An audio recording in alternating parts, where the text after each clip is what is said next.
দেশের একটি গোয়েন্দা প্রতিবেদন ফাঁস হয়েছে, যেটি বলছে কে হতে যাচ্ছেন নতুন রাষ্ট্রপতি, কাকে নিয়োগ দেওয়া হচ্ছে, কোন প্রক্রিয়া নতুন রাষ্ট্রপতি নিয়োগ দেওয়া হবে।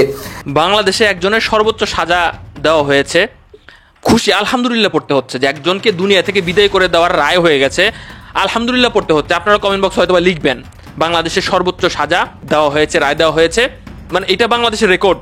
আজকে অনেকের গাছ আলাস পড়া হবে, আবার অনেকের কাছে ভালোও লাগবে বিষয়টাকে। কেউ আলহামদুলিল্লাহ বলবেন, কেউ বলবেন যে দেশ বেচা দিচ্ছে বা আরো অনেক কিছু, কিন্তু আমি এটার পক্ষে অবস্থান। তো দীর্ঘদিন পরে পশ্চিমবঙ্গ ভারতের একটি গরম সংবাদ আপনাদেরকে দিচ্ছি যে সেখানে বিজেপি নেতা শুভেন্দ্রকে গণদোলাই দিয়েছে, এখন তাকে খুঁজে পাওয়া যাচ্ছে না পশ্চিমবঙ্গের কোথাও। তার সাথে আছে ময়ূক রঞ্জন, ওই সাংবাদিক।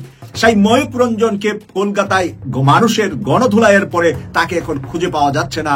4টি ঘটনা ঘটলেই ডক্টর ইউনূসের নেতৃত্বে আসল ঘটনার বড় অগ্রগতি অলরেডি হয়ে গিয়েছে।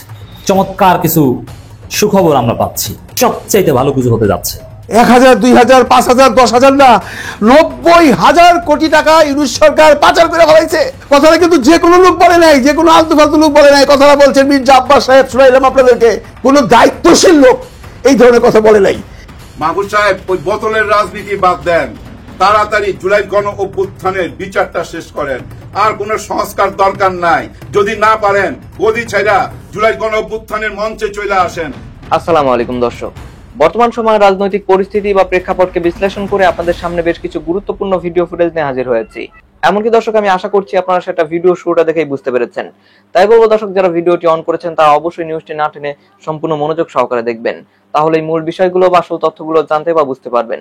তো দর্শক, আমি আর বেশি কথা বাড়াবো না। আমি ভিডিও শুরুতে আপনাদের যে ভিডিওগুলোর অংশ বিশেষ দেখিয়ে শুরু করেছিলাম, সেই ভিডিওগুলোর বিস্তারিত আলোচনা দেখাবো। তো তার আগে বলি, যারা এখনো চ্যানেলটি সাবস্ক্রাইব করেননি সকলে চ্যানেলটি সাবস্ক্রাইব করে পাশে থাকা বেল আইকনটি বাজিয়ে দিবেন। আর যারা ইতিমধ্যে সাবস্ক্রাইব করে রেখেছেন তাদের সকলকে অসংখ্য ধন্যবাদ। তো চলুন একটি লাইক দিয়ে আমরা ধারাবাহিকভাবে সবগুলো ভিডিওর বিস্তারিত আলোচনা দেখে আসি। বাংলাদেশে একজনের সর্বোচ্চ সাজা দেওয়া হয়েছে, খুশি আলহামদুলিল্লাহ পড়তে হচ্ছে যে একজনকে দুনিয়া থেকে বিদায় করে দেওয়ার রায় হয়ে গেছে, আলহামদুলিল্লাহ পড়তে হচ্ছে। আপনারা কমেন্ট বক্স হয়তো লিখবেন। আসিয়ার কথা মনে আছে তো, তাই না? তার বোনের বাসাতে বেড়াতে গিয়েছিল এবং সেখানে পুরো ঘটনাতে 3-4 জনের নাম আসছে, যে তার বোনের শ্বশুর, তারপরে হচ্ছে বোন জামাই, তারপর হচ্ছে তার শাশুড়ি, এরকম আরো কয়েকজনের নাম আসছে। দর্শক শ্রোতা, আপনারা দেখেছেন আজকের রায় হওয়ার কথা ছিল, রায় অলরেডি হয়ে গেছে। হিটু শেখ অর্থাৎ শ্বশুর, সে শ্বশুরকে বাংলাদেশের সর্বোচ্চ সাজা দেওয়া হয়েছে, রায় দেওয়া হয়েছে। বুঝতে পারতেছেন সকল কিছু খুলে বলা যায় না, না ফেরার দেশে তাকে পাঠায় দেওয়া হোক, খুব দ্রুত কার্যকর করা হোক।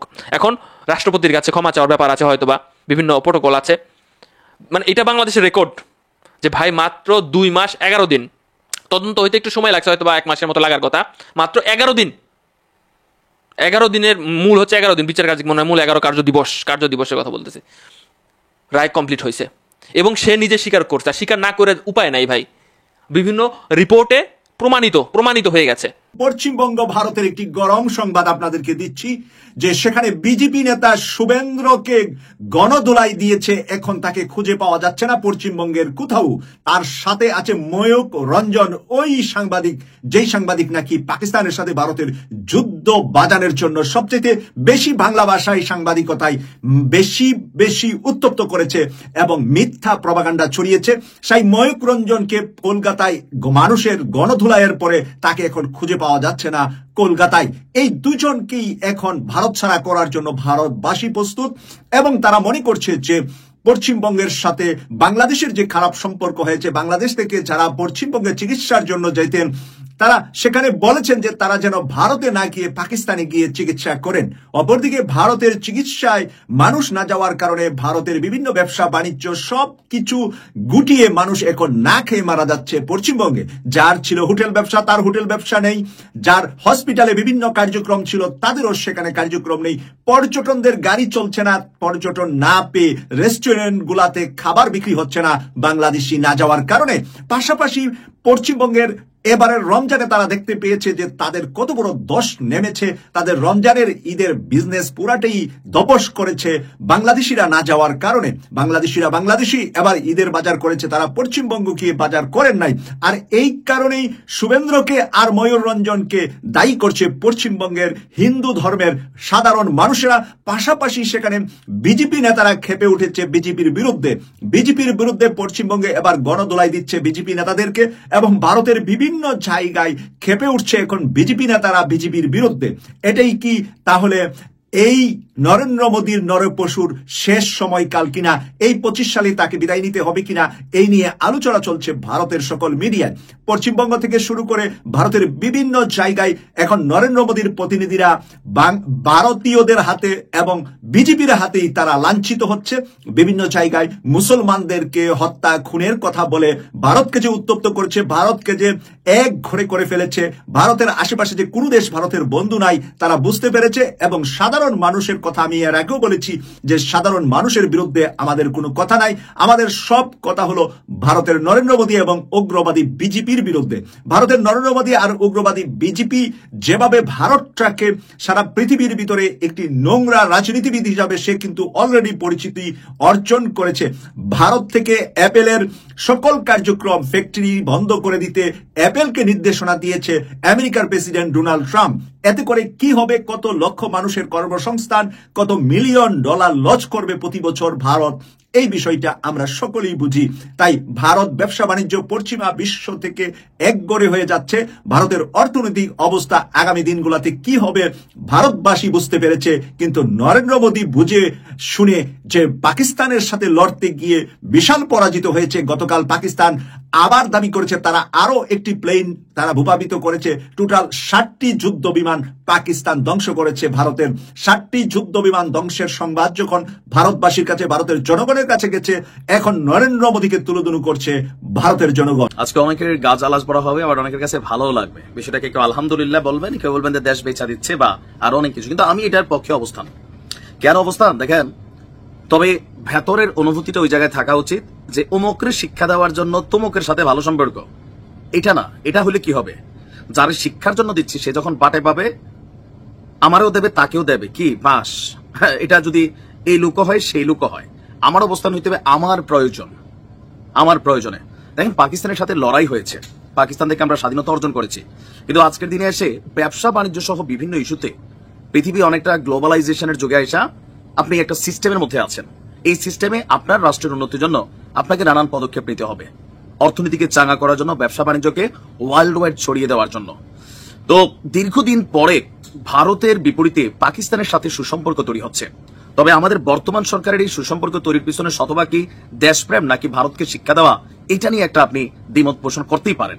কারণ এই সরকারের মধ্যে অধিকাংশ জায়গায় বা যারা সমর্থক আছেন তাদের ভারত বিরোধিতা পাকিস্তানের সাথে পিরিতিরও একটা প্রমাণ করে, আবার অনেক জায়গায় নিরপেক্ষতা প্রমাণ করে। কিন্তু সিদ্ধান্তটা সঠিক যেটা নেওয়া হয়েছে কোনটা, দ্বিপাক্ষিক বাণিজ্য সম্প্রসারণের উপর জোর দিতে। বাণিজ্য দুই দেশের, পাকিস্তানিদের জন্য ভিসা সহজ করছে বাংলাদেশ। এখন বাংলাদেশিদের জন্য পাকিস্তান কি ভিসা সহজ করছে আমি জানি না, যদি না করে সেটাও করা উচিত। আমারও ইচ্ছা আছে একবার পাকিস্তান যাওয়ার, মানে কাদের সাথে আমরা লড়াই করলাম, হ্যাঁ মানে তারা কেমন, এটা একটু দেখে দেখে আসার ইচ্ছা আছে।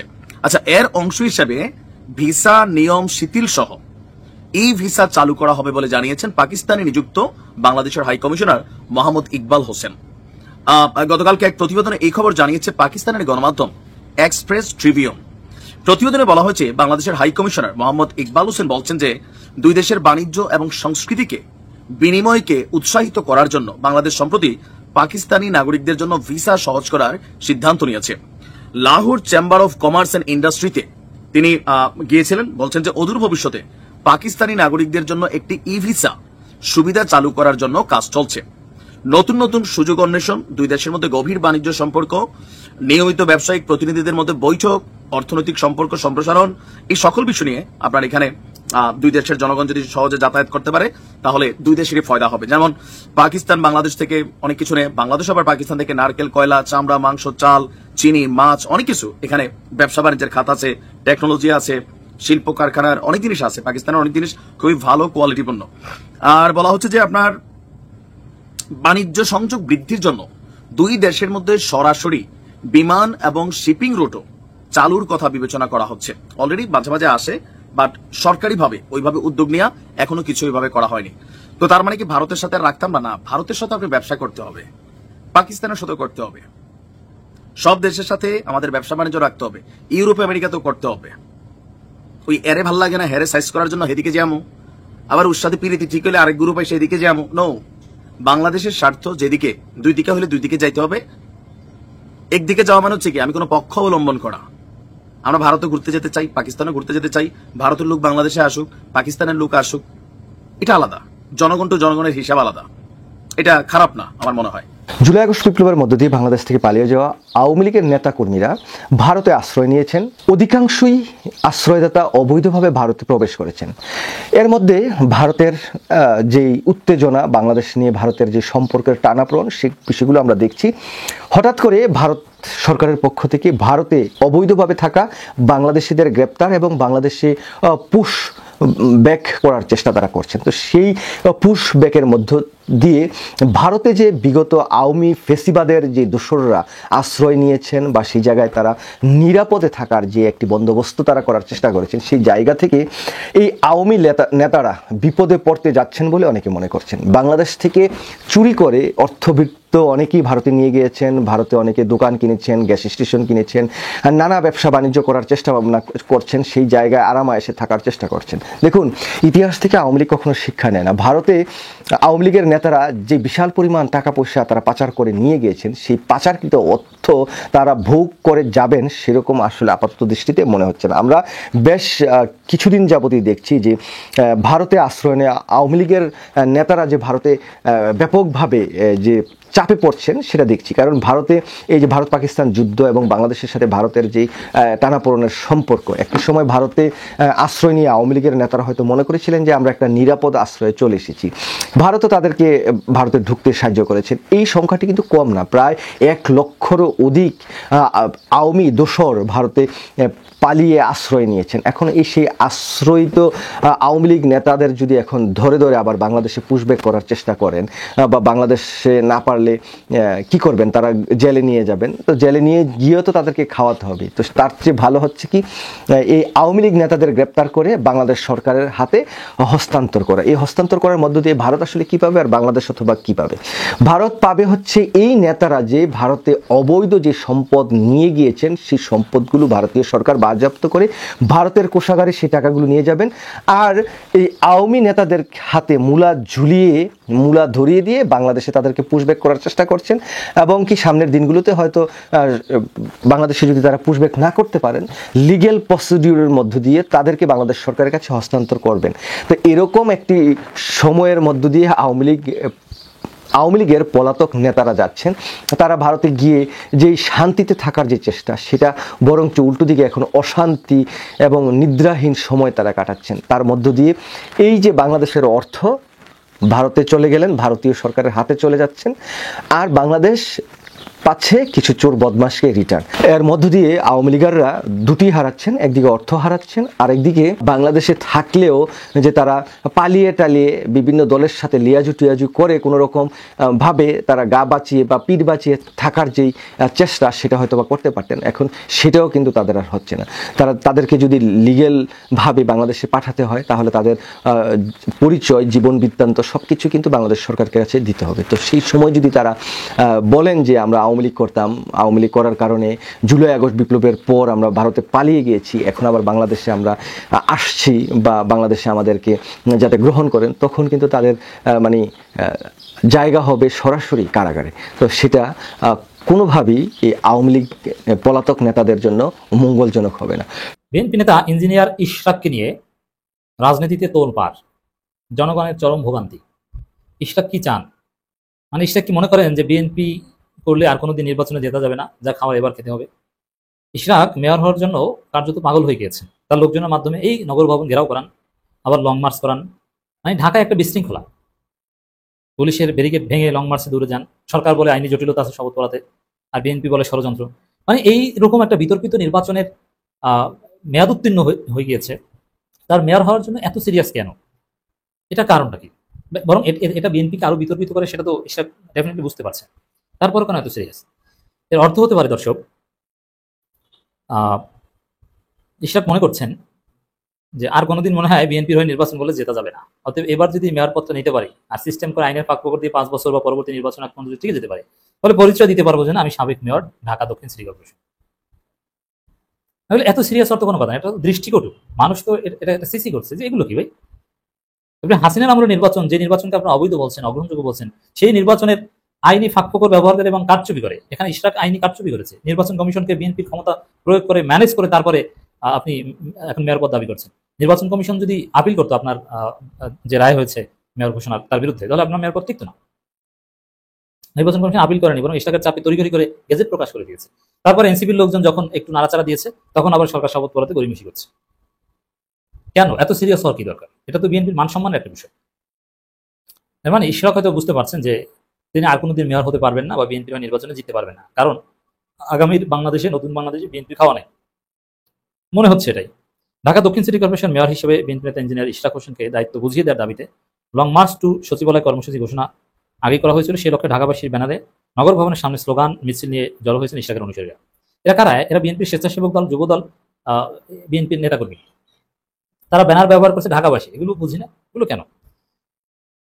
এগুলো নিয়ে তোলপাড় অভিযোগ যে এই ইশরাকের লোকজনের কারণে বেশ কয়েকদিন যাবত নগর ভবন থেকে কোনো সেবা পাচ্ছে না মানুষ ফিরে যাচ্ছে, কারণ এরা তালা মারতে চায়, অবরোধ করছে, ঘেরাও দিচ্ছে, মানুষ যেতে পারছে না, স্বাভাবিক কার্যক্রম ব্যাহত হচ্ছে। এবার কি একটা নজির স্থাপন হচ্ছে, লজ্জাজনক নজির, যে এরকম ঘেরাও করে শপথ আদায় করতে চায়। মানে এটা একটা বিতর্কিত প্রক্রিয়া না? ইশরাকের মতো তরুণ নেতা যদি এভাবে নিজের গায়ে কালিমা লেপন করেন, তাহলে ভবিষ্যৎটা কি তার? দর্শক, আমি আশা করছি আপনারা সকলে অত্যন্ত মনোযোগ সহকারে সবগুলো ভিডিও দেখেছেন। এমনকি দর্শক, যদি এই ভিডিওগুলো সম্পর্কে আপনাদের কোনো মতামত থেকে থাকে তাহলে তো অবশ্যই জানাবেন। দর্শক, নিউজটি শেষ করছি এখানেই, ফিরছি পরবর্তী নিউজে নতুন কোনো টপিকে। আল্লাহ হাফেজ।